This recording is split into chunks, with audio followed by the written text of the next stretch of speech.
On a dû tout accepter. Christine Bravo aux premières loges des Jeux de Paris 2024 après avoir été très critique.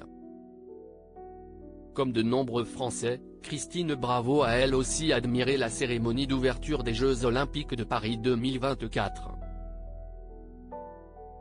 Vendredi 26 juillet 2024. Seulement, l'animatrice avait une place de choix puisqu'elle était installée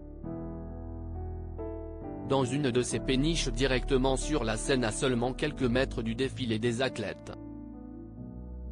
Les athlètes, on va les voir à 4 mètres. Nous sommes les seuls à pouvoir les voir de si près, a-t-elle déclaré à quelques minutes du coup d'envoi de la cérémonie sur BFM TV. Une situation qui lui faisait craindre le pire en termes de sécurité. Mais finalement, elle a pu rester dans sa péniche pour assister au spectacle.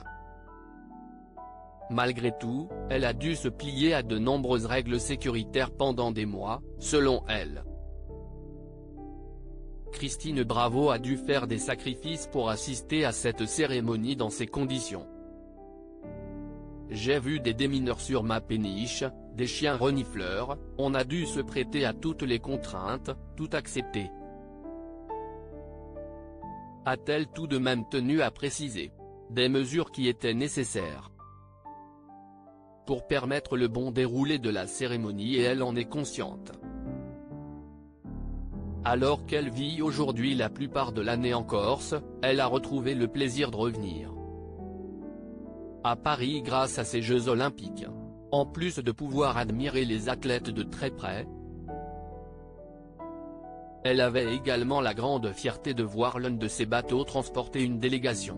De quoi la rendre très fière.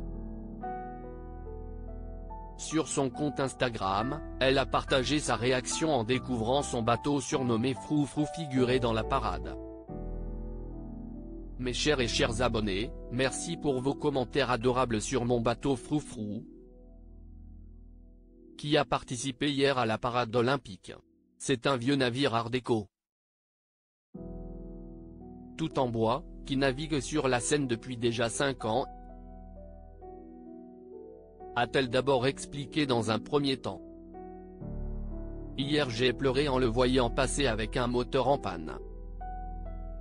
Le comité olympique était dubitatif. On a prié pour qu'il flotte.